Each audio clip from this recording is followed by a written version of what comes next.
I shared something out earlier that I wanted to talk about, and I don't want to spend a lot of time on it unless, Stefan says air horn Monday. I'll give you an air horn, Stefan. I'll give you an air horn. You know, when I was a kid, my friends and I, when we'd, if we were walking somewhere and we'd see an 18-wheeler or a facsimile thereof, one of the big trucks, one of the big rigs driving by, we'd do like the horn motion. And then if the truck driver actually honked the horn, we were very excited by that. And if that sounds pathetic to you, keep in mind, we were children. We were young lads, we urchins, if you will. So we were easily amused. But we're going to put away the air horn for a few minutes because we're going to discuss a serious topic, which not everyone will be happy about. But it's something that I'm not going to spend too long on it. I promise, but it is something I need to wade into very carefully because it's not only is it a sensitive issue, it is a major political issue, and there's a lot of rhetoric around this issue on both sides of it that I think is actually very toxic and damaging in some ways on both sides of it. And it's something we've discussed on the show before, but there's a reason that it's on my mind again today, and I have a little bit of a different take on it that I think is unique. So I wanted to address this because it relates to something that Tulsi Gabbard had said actually back in October, which is when this first sort of became a story. But I didn't realize it until this morning. So this morning I was listening to a segment on NPR, and I like NPR. I know my friend, the Honorable Gary S. Hopper, who's, he's a conservative Republican. He refers to it as National Propaganda Radio. But I like NPR, and I think they're very good. So I was listening to this segment on there, and they were discussing. They had a few guests, and they were revisiting, and I'm not sure exactly why today specifically it came back up, but they were revisiting something Tulsi Gabbard had said regarding the issue of abortion. And this was something Tulsi had said back in October that I thought was interesting. Excuse me. And it kind of reflects something that I feel. Again, I'm not going to spend a lot of time on it, but the time that I do spend on this, you might have to be a little bit patient with me because this is a difficult thing to articulate, and I don't want anything I say to be taken wrong or out of context, which will happen anyway. Some of you, because this is an issue that people are very passionate about, some of you, be you pro-choice or pro-life, will take this, will take something that I say here today out of context. But there's a new article. Well, actually, I'm going to go back. You know what? I'm going to do this article from Vox as kind of a reference point. That's actually from back in October. There are more recent articles about this and opinion pieces that have been written. And like I said, they did a segment today on NPR about it. But it relates to something Tulsi Gabbard had said. Tulsi said back in October that, and I don't have the clip pulled, but she said something about she didn't agree with Hillary Clinton on much. And by the way, I think this was before Hillary accused her of being a Russian asset. She said, or a plant. She said that she didn't agree with Hillary on much, but that she did agree with her on one thing, which I think was something that, hello to Amy Hazard King, who joins us, which I think was something that Bill Clinton had originally said when running for president in 1992, when the rhetoric around the issue of abortion was a little bit different than it is now. Tulsi said that she agreed that abortion should be safe, legal, and rare. That is what Bill Clinton said when running for president back in 1992. Pro-choice, but abortion should be safe, legal, and rare. And apparently, Tulsi repeating that back in October and finding common cause with that phrase and that position has set off this sort of, here we are a month later, and her comments have set off this sort of slowly brewing I can't say a firestorm because it wasn't immediate, but it's been slowly building the reaction to this, because there are people on the left in the pro-choice camp who are upset with her. And this may explain, too, why some people on the right are sympathetic to Tulsi. If there's one Democrat that some people on the right actually seem to like, it's Tulsi. And I thought, I thought initially, I should mute myself when I cough. I apologize.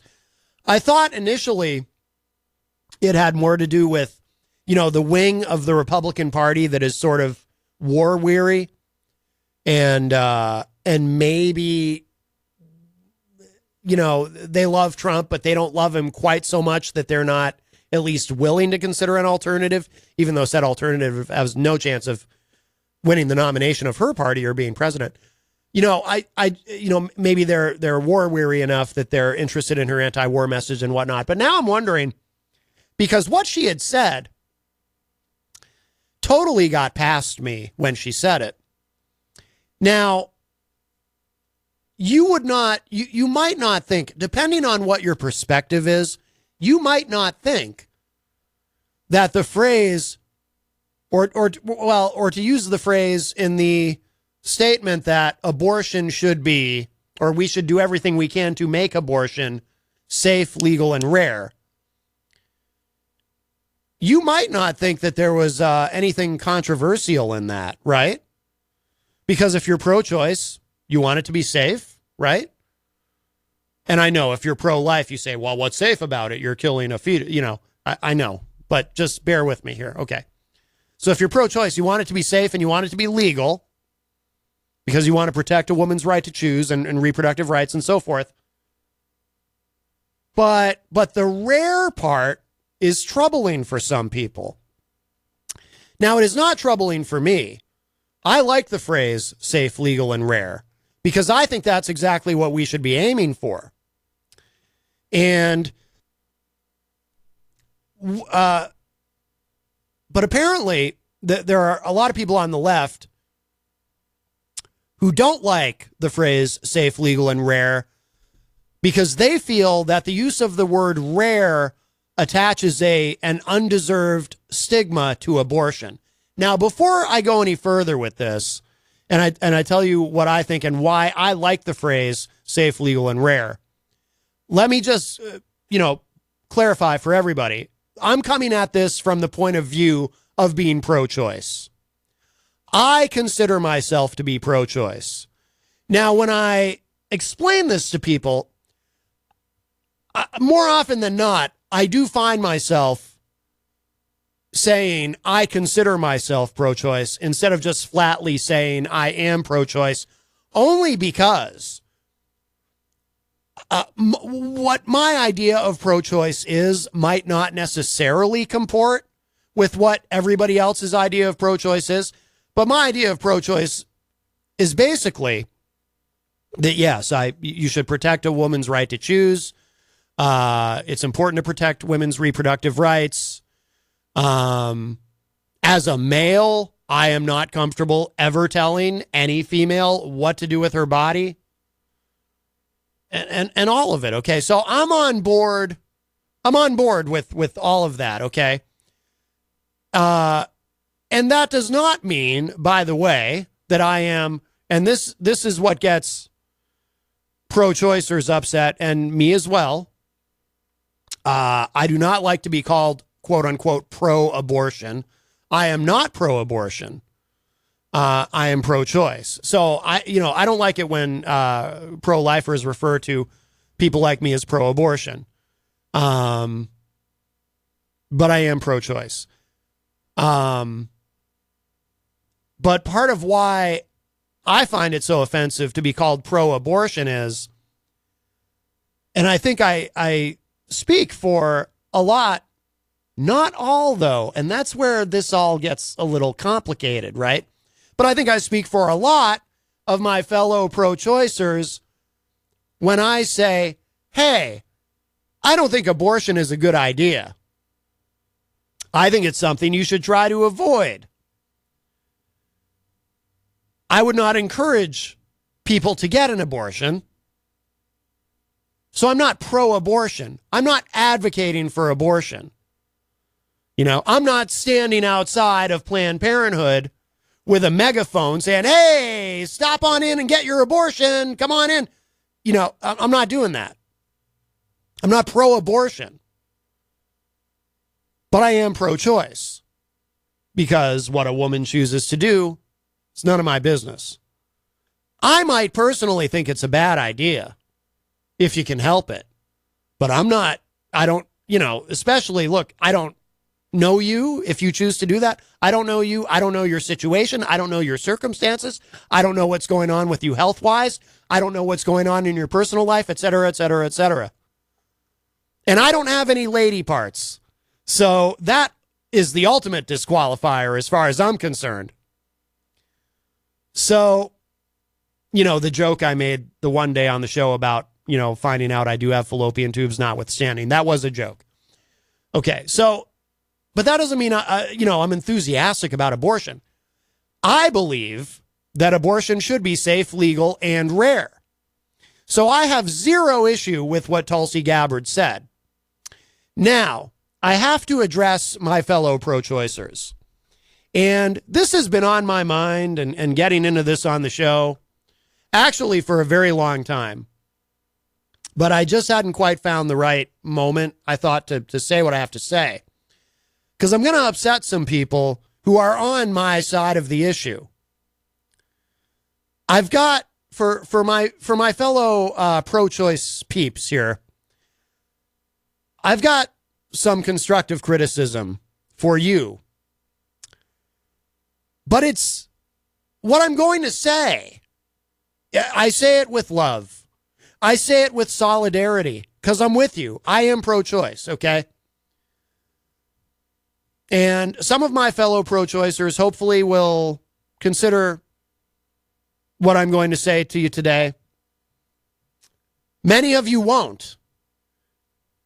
Some of my pro-choice listeners will probably be infuriated with me and shut the show off and never listen to me again. But, let's have a little bit of an honest dialogue here. The rare in the safe, legal, and rare is not about stigmatizing anyone who chooses to have an abortion or is considering having an abortion. That's not what the rare is about. But just as my friends on the pro-life side take everything to the furthest possible extreme, to the point where they don't even want people to have access to the morning after pill, because they go around talking about how the morning after pill causes an abortion, which it doesn't. And they go around talking about how the morning after pill is the same thing as RU486, the abortion pill, which it's not. My friends on the pro-life side will look you in the face and flat out lie to you about what is an abortion and what is not an abortion. Okay?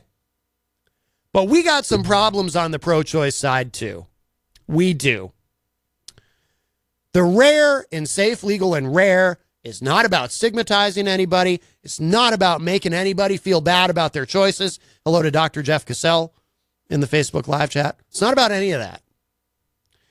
The rare in the safe, legal, and rare is the idea that while, yes, we need to keep it safe for a woman having an abortion, and we need to keep it legal, we need to protect your right to an abortion, but we should also make it as unnecessary as possible. As unnecessary as possible. That's what the rare is. So those of you, and again, I'm pro-choice. I'm with you. I say this with love. But those of you on the pro-choice side who are so hung up and triggered by that word rare, you need to get over it. Because here's where, now again, there's a lot of polarization on this issue, and that's why the rhetoric has changed. Because back in 1992, when Bill Clinton was running for president and used the phrase safe, legal, and rare, the Republicans and Democrats were not as far apart on the abortion issue. And there was more, like on a million other things, right? The polarization was not as prevalent as it is now.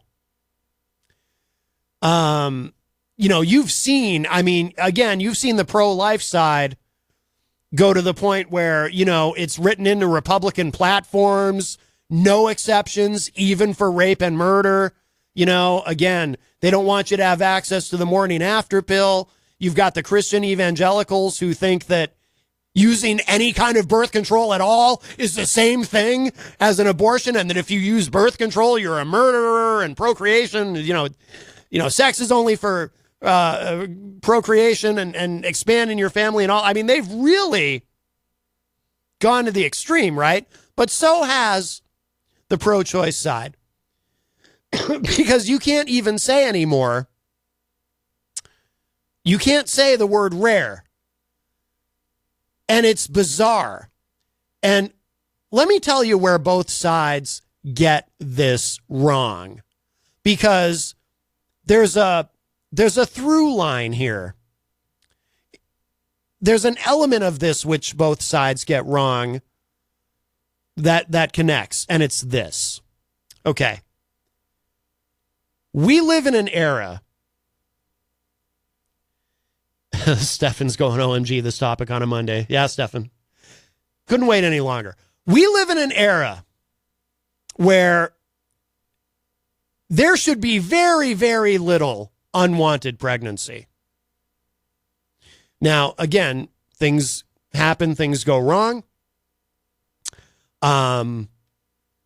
But this is not, please, I don't want to be misunderstood on this. I'm not trying to stigmatize or shame anybody. No. No, like at the top of the show. But please understand that. However, we live in an era where there should be very little unwanted pregnancy with birth control and the accessibility of it and so forth. That's a fact. And the pro-lifers don't like to admit this because it hurts their argument. But we have seen a steady drop. This is true. You can look it up. This is a statistic fact. We have seen a steady drop year over year, a steady decline in the numbers of unwanted pregnancies, the numbers of teen pregnancies. Oh, and guess what? The number of abortions. Go figure. And you know what we've seen an increase in year over year? Sex ed classes in schools, educating kids about birth control, accessibility and availability of birth control. We have a call. We'll grab this. Hi, welcome to Matt Connarton Unleashed. Who's this? This is EDG. Hey, Eric, do you have anything on this topic? Because if you don't, I'm going to ask you to call back.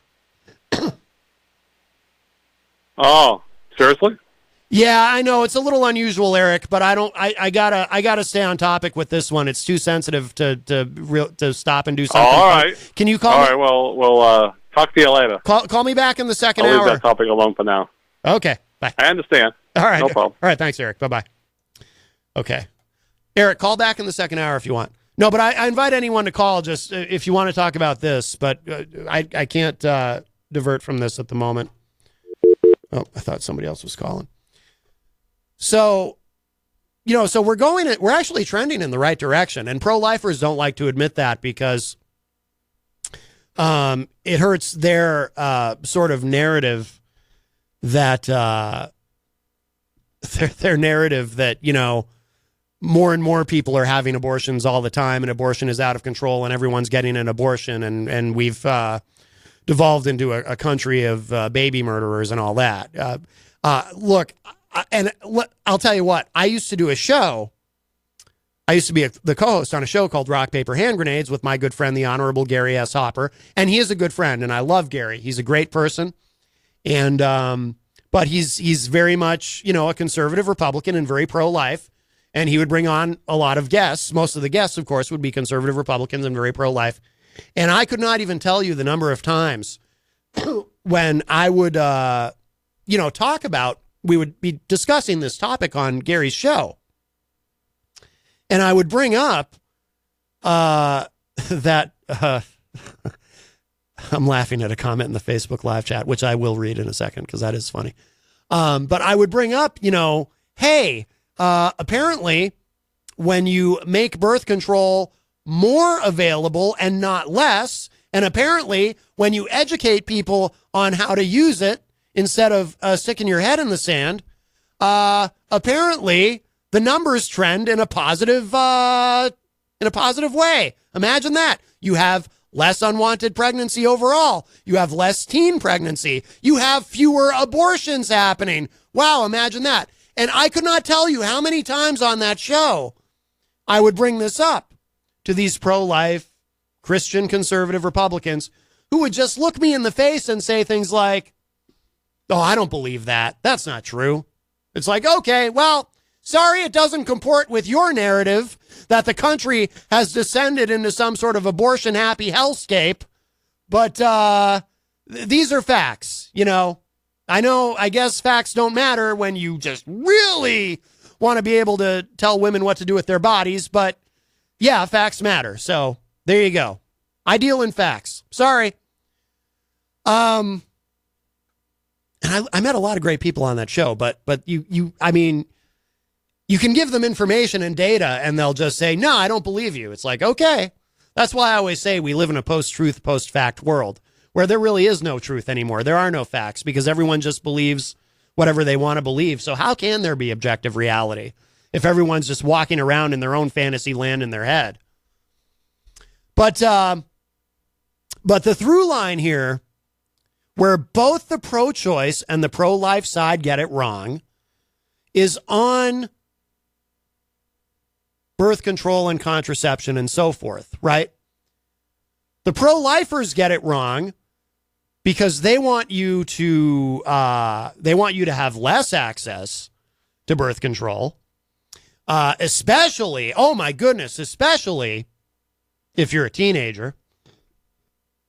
Oh, and by the way, that reminds me, another number trending in a positive direction. Statistics show that teens are actually waiting longer to become sexually active. Did you know this? So there you go. So that's another thing that contributes to less teen pregnancy. Teens are actually waiting longer. That's a good thing, right? Again, I know that doesn't comport with the conservative narrative that everything's going to hell. But no, there's actually good things happening. Sorry. So anyway, on the topic of birth control, so conservatives get it wrong in that they think the answer is less access to birth control, less education, stick your head in the sand, make your children stick their heads in the sand, and just hope that they don't become sexually active and make a mistake. And that's the way to deal with it. That's the way to deal with it, right? That's what they think. And some of them, that literally is what they think. I'll tell you another thing that happened when I was Gary's co-host. We had a Republican on. Some of you might know her, Janine Nodder. I think she's a former state rep, very pro-life. And I think that was the last time I saw Janine was on Gary's show. So I don't know her. I just know her from Gary's show. We're acquaintances. She probably doesn't even remember me. And she seemed like a very nice person. Let me say that. Janine seems like a very nice person, but Janine Nodder sat on that show. I can find the video of it if anyone doesn't believe me, because I have all the video. They're all on YouTube. Janine Nodder sat on that show and said, swear to God, even some of you pro-lifers will get a chuckle at this. She actually said, you know how you stop teenagers from having sex? You stop talking about it. The only reason teens have sex and have these unwanted pregnancies is because we talk to them about sex. Take the sex ed out of the schools and they won't do it. Out of sight, out of mind. Now, when she said that, out of sight, out of mind, just don't bring it up and they won't be thinking about sex. I turned to her and I said to her, and she had a good sense of humor about it, to her credit. I said to her, I just have to ask, what planet are you from? Or what parallel universe do you exist in? And how are you able to travel between that one and here? And she laughed.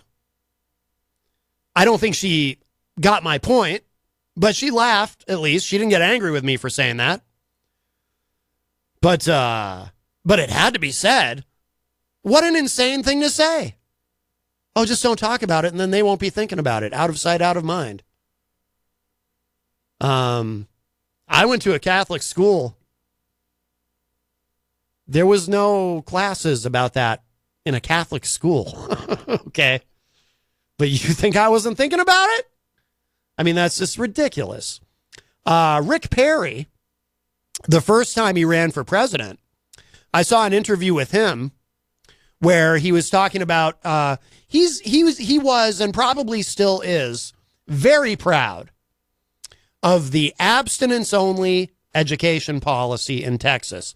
Abstinence only meaning that's what they tell the kids in school in Texas. There's no sex ed. There's no talk about birth control. There's no talk about reproduction. None of it. It is abstinence only.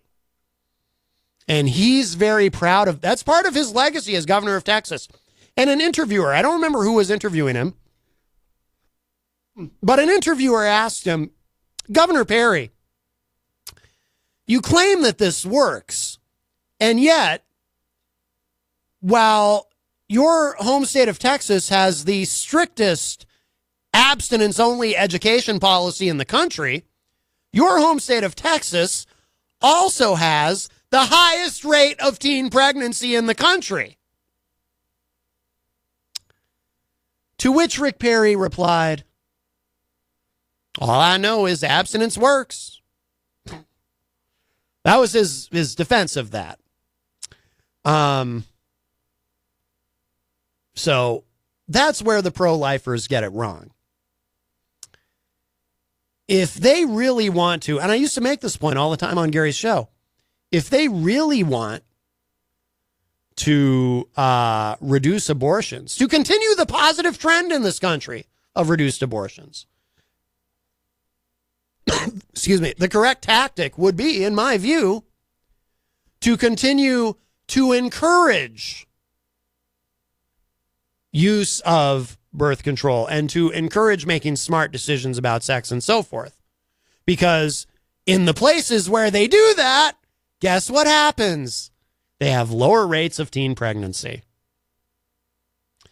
The pro-lifers, they're never going to do that because they think the second that you open that door, it's the exact same thing as encouraging them all to have sex. You know, it's like they don't think that maybe, just maybe, people, even teenagers, are more sophisticated than that, and that you can communicate the message, hey, this isn't something you should be doing until you're absolutely ready and mature enough to handle it. But if you decide to do it, here's how you should do it to be safe. Apparently, teenagers can handle that because in places where they do that, it works. But pro-lifers don't believe that. They reject that idea. So that's the end of the, you know, that's where the pro-lifers get the whole birth control thing wrong. But again, the pro-choicers get it all wrong too. And one more time, just this quick disclaimer, I consider myself pro-choice. Many of you listening who are pro-choice do not want to hear what I'm about to say. And you're going to be mad at me about it. You're going to be resentful. And some of you will even say, oh, that Matt Connarton, he says he's pro-choice, but he doesn't sound very pro-choice. But the show's called Unleashed for a reason. So here we go. The part of the birth control thing that the pro-choicers don't seem to get is the message needs to be, in my opinion, you know, we need to protect your right to choose. We need to protect your right to access to an abortion. No restrictions. Well, maybe, putting aside the whole third trimester thing, but I just mean no restrictions as in, we're not going to, because pro-lifers want you to do things like, if you are going to get an abortion, worst case scenario, if you are going to have one, they want you to watch a video first about the joy of childbirth or something. They have all kinds of weird ideas about what you have to do before you, to make the entire process even that much more devastating for you. But what I think the pro-choice message should be is, no shame, no stigma attached to it, no judgment. It's your body. You're going to do what you want. We're going to protect your right to do what you want. And this is the part that should be included that is never included. It was at one time, but now it's gone because just like the pro-lifers have gone to the extreme, so have the pro-choicers. The thing that needs to be included is, hey, and by the way, you can't avoid ending up in this situation most of the time. Right? So, as people who are pro-choice, as we protect your right to an abortion, we also want to make abortions more rare. So, as we do that, as we are working to protect your rights, we also want to continue to educate people on ways to avoid unwanted pregnancy. Now, the pro-choice movement, it is my impression, and again, I know it's tough love. You don't want to hear this, but I'm with you. But I want us to be strong together in our pro-choiceness. The pro-choice movement seems to feel that if you even so much as hint at the idea that maybe we should try to avoid unwanted pregnancy, that is the same thing as shaming everyone who's ever had an abortion. And I'm sorry, but it's not. And it's the same. It's the other side of the coin. It's the same kind of reductive reasoning that the pro-lifers use, just in the opposite direction. It's ridiculous. Telling people, hey, let's work together to try to make this as rare as possible while protecting your right to do this if you feel that it's something you want to do. That is not the same as shaming or stigmatizing or any of that. So we need to get past that. And that is why there are people on the left, on the pro-choice side, who are now apparently furious with Tulsi Gabbard. Because Tulsi Gabbard, God bless her, I like her more and more all the time. Tulsi Gabbard had the nerve to use that phrase, safe, legal, and rare. And everybody on the pro-choice side, they hear the word rare and they go, oh, rare? Why should it have to be rare? See, because here's the thing. And this is the other little, I need a drink of water. This is the other little part of that my friends, my allies on the pro-choice side don't want to hear. You don't want to hear this part. If you're getting triggered, if you're pro-choice and you're getting triggered and you're sitting there listening to me going, oh, Matt's not a real pro-choicer, you might want to shut this off because somebody's got to say this. You need to hear it. When the pro-lifers say that so many people who are pro-choice, they seem to be almost callous about abortion, as though they think that it's something to be encouraged and celebrated. You know what, guys? They kind of have a point. They kind of have a point because some of you do come off that way. That's a tough thing to hear. I don't like saying it because I share your position. But some of you do come off that way. Some of you do come off like, and you know what? And the only reason you come off that way is because if someone like Tulsi Gabbard says, hey, we should make abortion safe, legal, and rare, you get so triggered over the word rare. It's like people on the pro-life side look at you and they're like, hey, what's wrong with making it rare? Why is that so bad? What could possibly be wrong with making it rare? Don't you get it? When they call us pro-abortion instead of pro-choice, you know why they do that? Part of why they do it? I mean, part of it is it's, as John Hopwood likes to say, a rhetorical strategy, right? But you know why else they do it? Because some of us on our side of the issue do come off a little like, well, we can't make it rare. It needs to just be abortion on demand and that's it. It's like, no. See, it used to be, before the two sides were so polarized, that we could have discussions about, well, how do we lower the rate of abortion? And by the way, and apparently, in some parts of the country, that discussion has been had and is being had because, like I said, those numbers are trending positively. But now it's all or nothing on both sides. It is all or nothing. You've got the pro-lifers who don't even want you to use birth control, and you've got the pro-choicers who don't even want to hear anything about making it rare. They want it safe and legal. They don't want to hear about making it rare. And that's not helpful. It's not helpful. Now, I know why this happens. And it's why it happens with so many political issues. But I think on the issue of abortion, I think it's probably the best example. I think the rhetoric around this issue is probably the single best example in our political discourse of this phenomenon. It's the whole slippery slope idea where, the polarization happens in large part because both sides stake out the most extreme positions, because if they compromise even the slightest bit, it becomes a slippery slope. Give them an inch, they'll take a mile. So if we compromise even a tiny bit, it's the camel's nose under the tent. It's a slippery slope. So, and that's how both sides see it.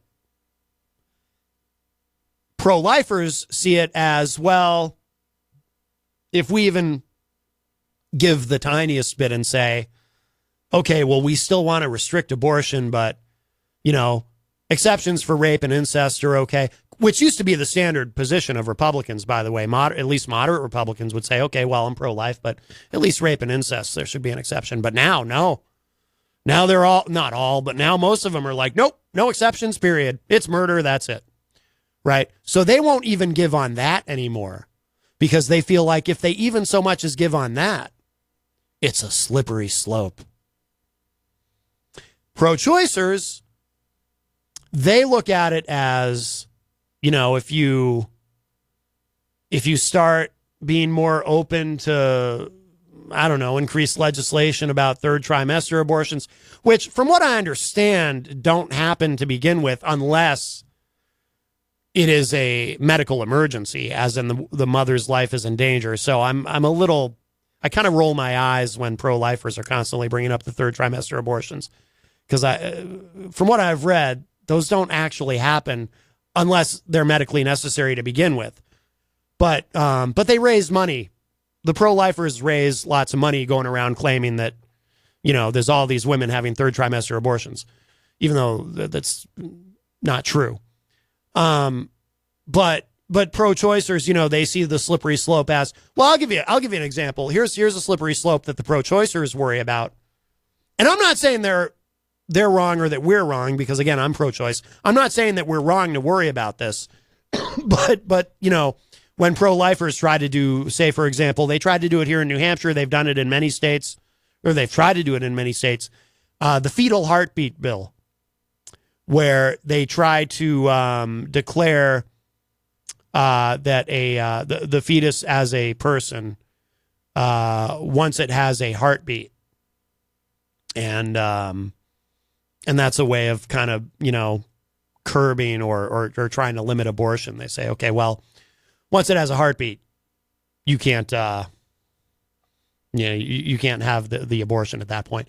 Or the fetal homicide bill. That's actually the one I was trying to think of. I forgot it for a second.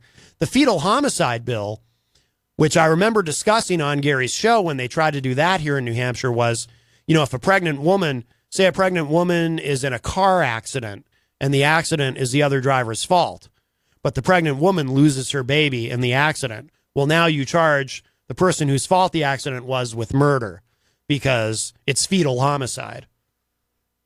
And again, that's a slippery slope, right? Because now if someone who causes a car accident, which results in a woman losing her baby, if we're now attaching the word quote unquote homicide to that, then obviously an abortion must also be a homicide, right? So, but the thing is, and this is where I get stuck, because I'm not sure what the answer is here either, by the way. Maybe one of you do, but these slippery slopes are not unreasonable to worry about. Like, as someone who's pro-choice, it's kind of a conundrum. As someone who's pro-choice, on the one hand, I can say, well, I wish the discussion was a little more moderate on both sides, like it was when Bill Clinton ran for president in 92, and he talked about safe, legal, and rare, and maybe there could be a little more compromise and things could be a little more productive, it's easy to say that, but then I think, but these slippery slopes, like the fetal homicide bill, that's a legitimate concern if you're someone who's pro-choice. That's a legitimate worry, because actually, yeah, that is the camel's nose under the tent. Because, like I just said, you give in on that. Okay, well, now you've let the other side, you've allowed them to declare that fetus is a person which can be murdered. Therefore, abortion, the next logical step is, okay, so I guess abortion is murder. I want to, and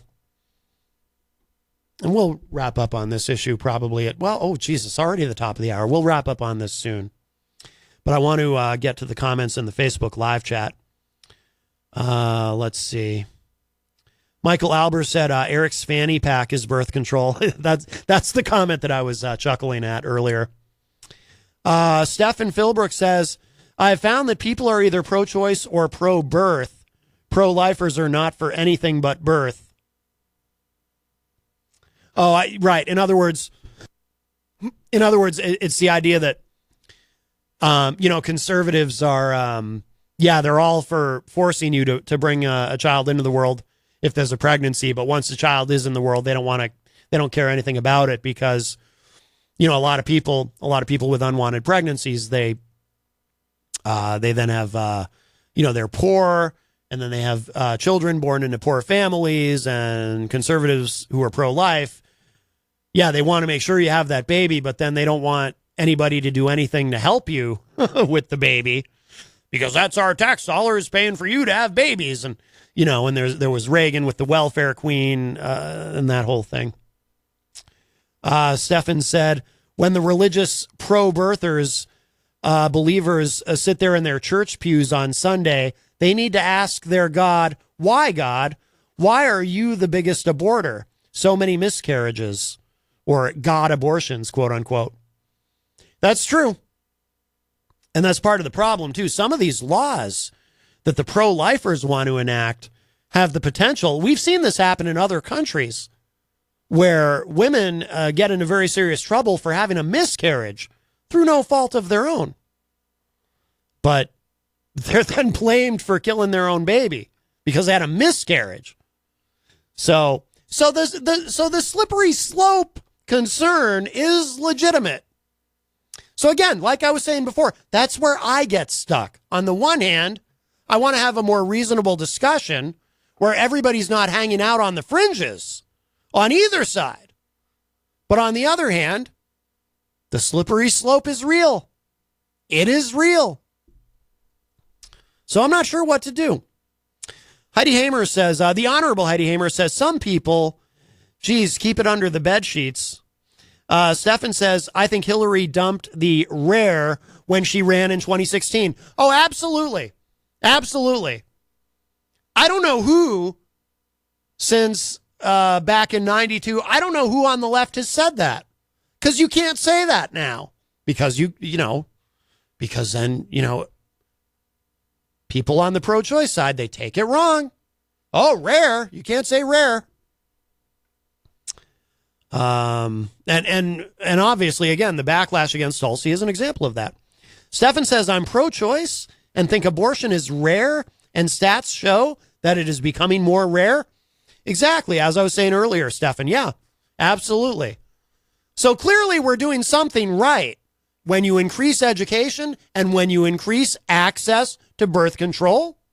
Unwanted pregnancies decline, abortions decline. It's that simple.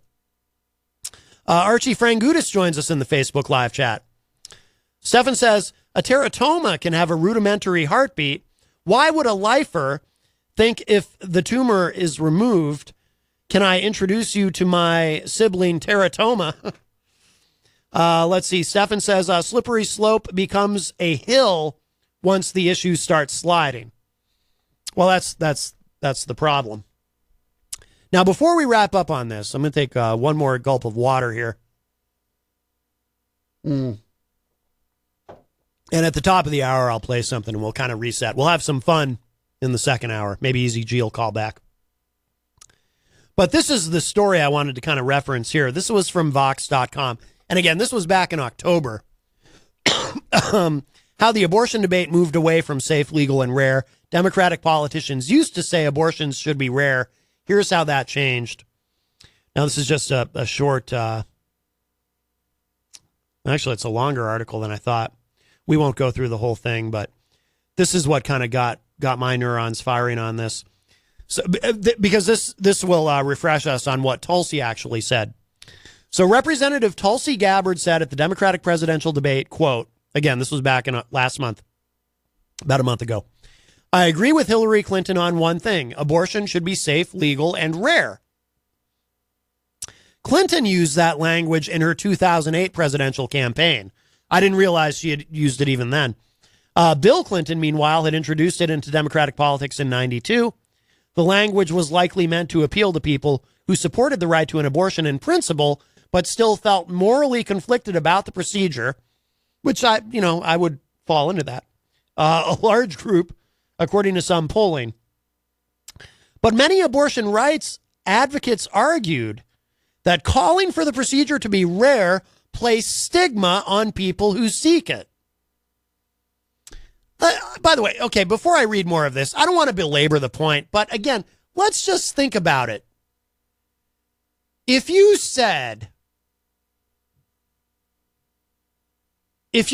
or if I said to you, I want chemotherapy to have to be rare, would you then think that I was putting some sort of stigma on cancer patients who get chemotherapy treatments? Or would you think that I was saying that I wanted to make cancer rare? I want cancer to be rare. Therefore, the need for chemotherapy to be rare. Like, if I said that to you, you wouldn't think, oh, Matt's stigmatizing cancer patients who get chemotherapy patients. Would you? Right? That would be bizarre. So why is it with this that puts a stigma on it? Saying make it rare. Destiny Lopez, co-director of the All Above All Action Fund, a nonprofit that works to expand abortion access, said, quote, there's a fundamental notion of bodily autonomy that we've been fighting for as advocates and activists on this issue for years, unquote.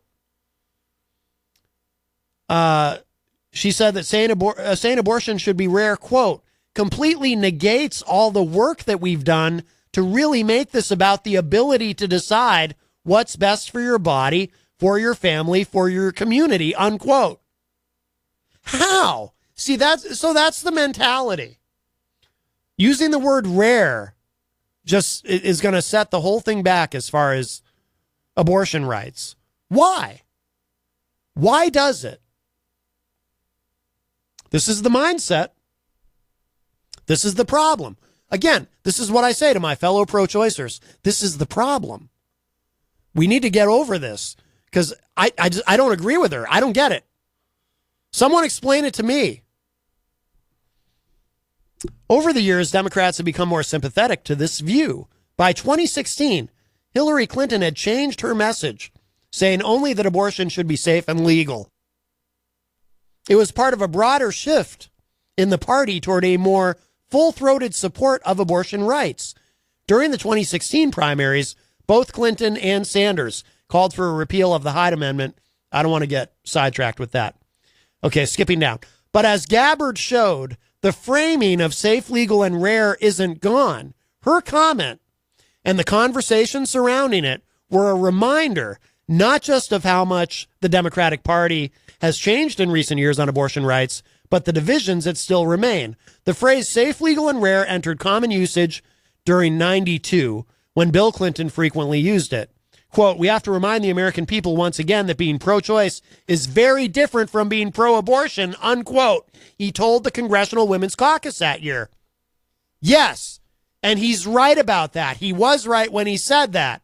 We have to remind people that being pro-choice is different from being pro-abortion. As I said earlier, protecting a woman's right to choose and encouraging women to have an abortion are not the same damn thing.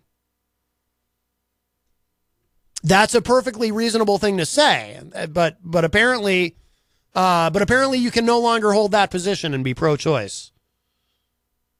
During her 2008 presidential campaign, Hillary echoed her husband's message, emphasizing that, quote, by rare, I mean rare, unquote. But over the years, abortion rights activists have pushed back against that phrase.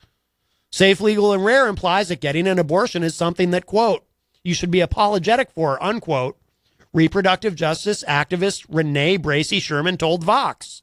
Quote, it places the... This is... Wait till you hear this. Again, somebody explain to me the logic here. How does one arrive at this conclusion? She says, quote, it places the blame on the person who's had an abortion as if they just did something wrong to need one, rather than addressing the systemic issue as to why someone might not be able to have access to consistent health care or contraception, unquote.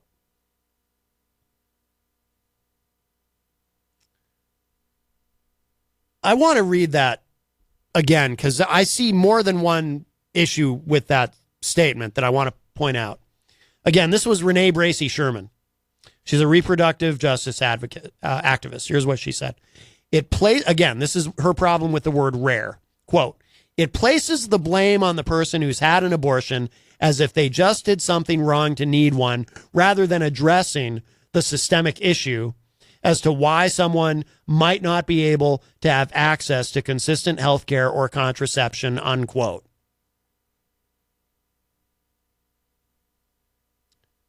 I've got two big problems. Number one, let's think about this logically.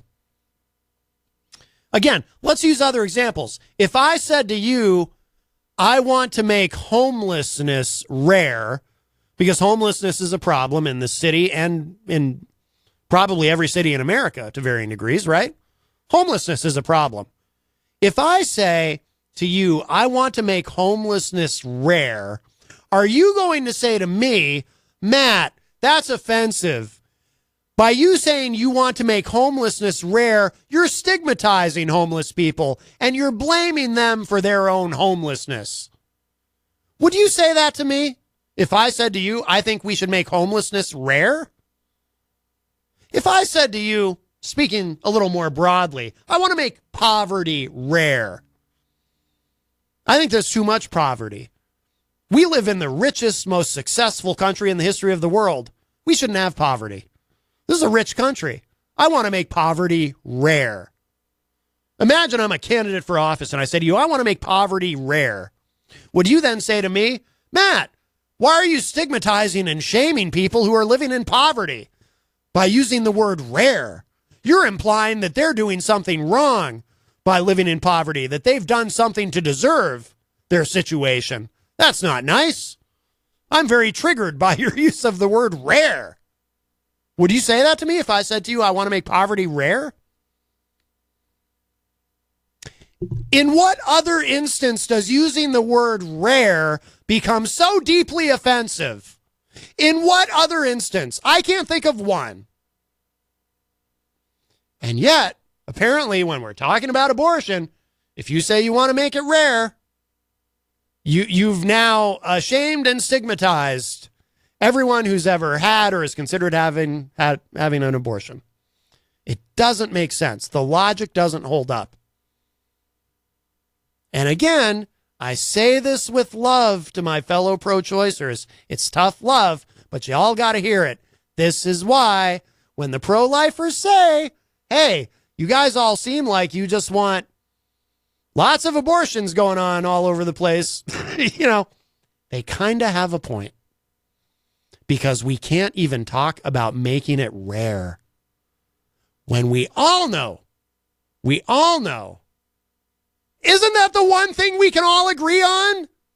Whether you're pro-choice or pro-life, can we all at least agree on this one thing, that rare would be great? Right? Isn't that the optimum? To make it rare? Wouldn't that be a good thing? We can all agree on that, I think. So, what's the problem? Getting back to this. Stefan has a great example. Stefan says, I want to make mass shootings rare. Well, yep, Stefan, be careful. You wanting to make mass shootings rare, you've now stigmatized all the victims of mass shootings. It's like, by saying you want to make mass shootings rare, you're saying that people who are victims of mass shootings did something to deserve getting shot, clearly. How dare you? Stefan also said, OMG, enough, really, quote, negate all the work, blah, blah, blah, unquote. This is an example of how the DNC can't get out of their own way and have their heads in the sand. I absolutely agree, Stefan.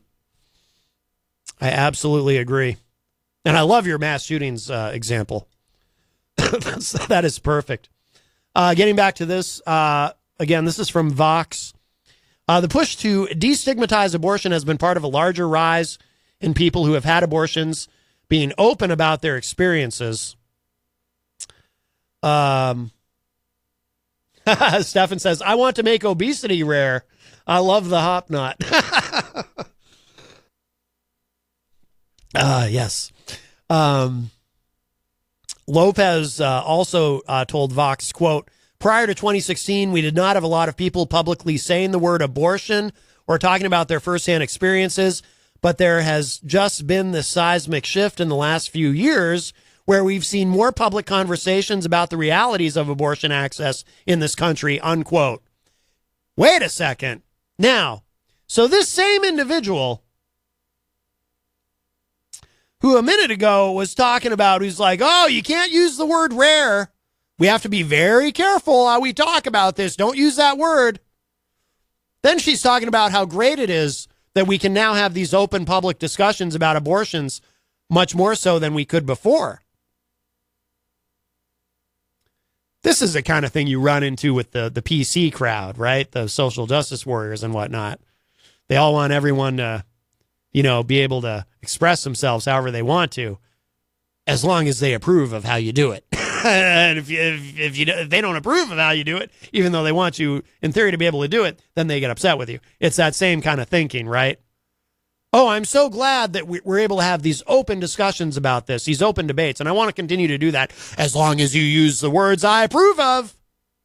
It's the same kind of thinking. Let's see.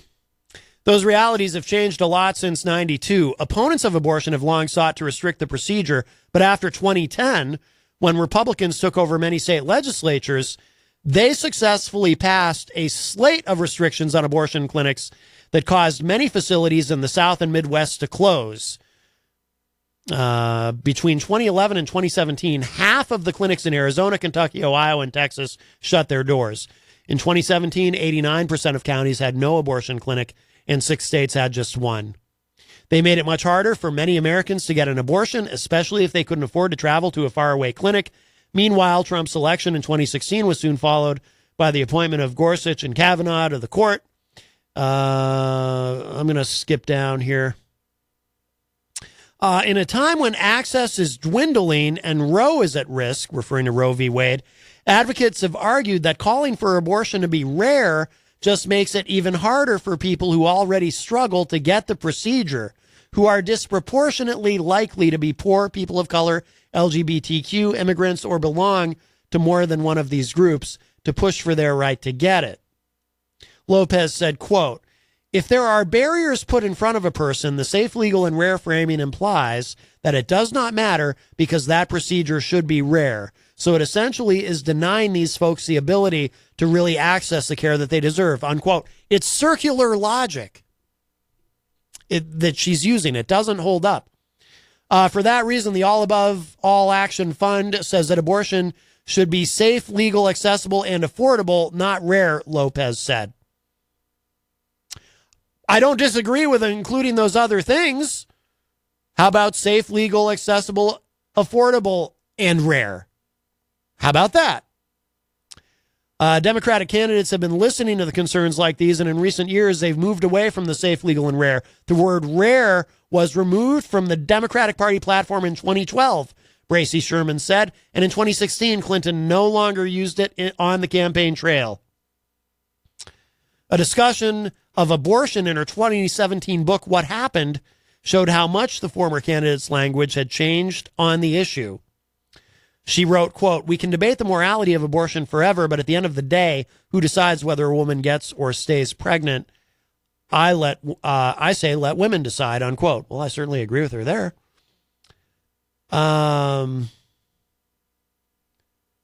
Let's see. I'm skipping down again. Okay. But safe, legal, and rare isn't completely gone.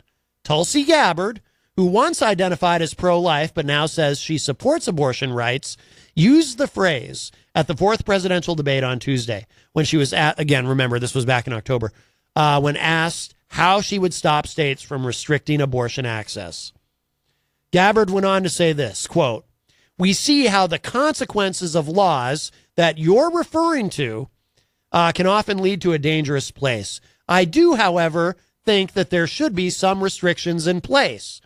I support codifying Roe v. Wade while making sure that during the 3rd trimester, abortion is not an option unless the life or severe health consequences of a woman are at risk," unquote. Nothing unreasonable there, except I would have left out the part about the 3rd trimester, only because, like I said, those abortions are incredibly rare to begin with. But anyway, many abortion rights activists criticized her response, but one, former Planned Parenthood President Leanna Wen, praised her, arguing that, quote, "We should reduce the need for abortions by investing in prevention," unquote. Right. Again, that is Leanna Wen, Dr. Leanna Wen. She is a former president of Planned Parenthood. And she said, quote, I want to read it again. It's simple. It's a simple common sense concept. We should reduce the need for abortions by investing in prevention. Yes, it's that simple. And when you invest more in prevention, what happens when you prevent something? You make it rare. That's not a bad thing. Wen broke with her other abortion rights activists some time ago. When she was removed as Planned Parenthood's president in July, she said in a statement, quote, "I believe that the best way to protect abortion care is to be clear that this is not a political issue, but a healthcare one," unquote. I agree. Some said the group ousted her because it was looking for, quote, a more aggressive political leader, unquote, on abortion rights. Since she left Planned Parenthood, Wen has argued that the best way to build public support for abortion rights is to seek common ground with people who may be uncomfortable with the procedure but want it to remain legal. Think about that. People who are uncomfortable with it, maybe have misgivings about it, maybe have moral and ethical qualms about it, but think it should be legally protected. Think about that. Think about how many people, probably millions of Americans would fall into that category. This is probably a pretty big pool of people, I would think. That's probably a large swath of the American electorate.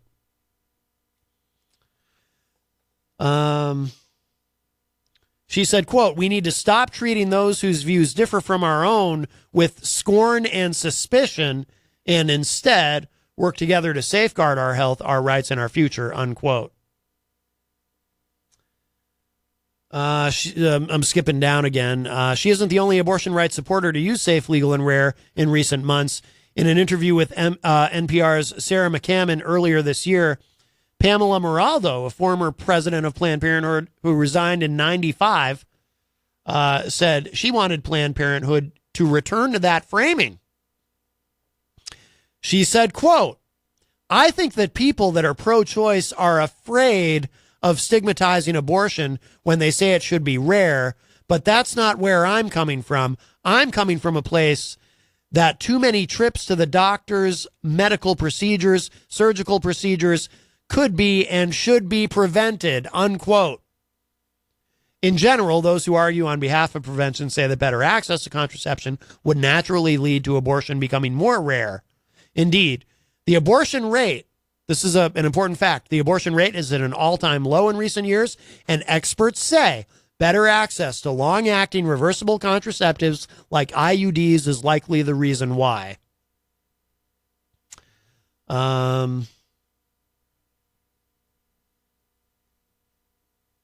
There's a little more to this. I will drop the, in fact, I'll do it right now.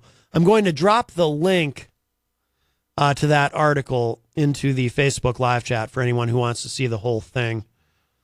But I think that's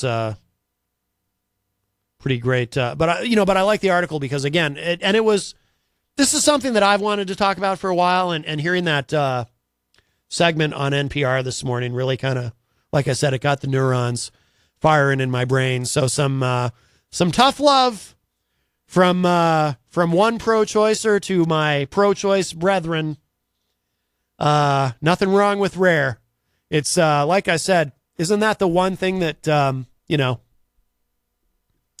we can all definitely agree on? I would think, I would hope.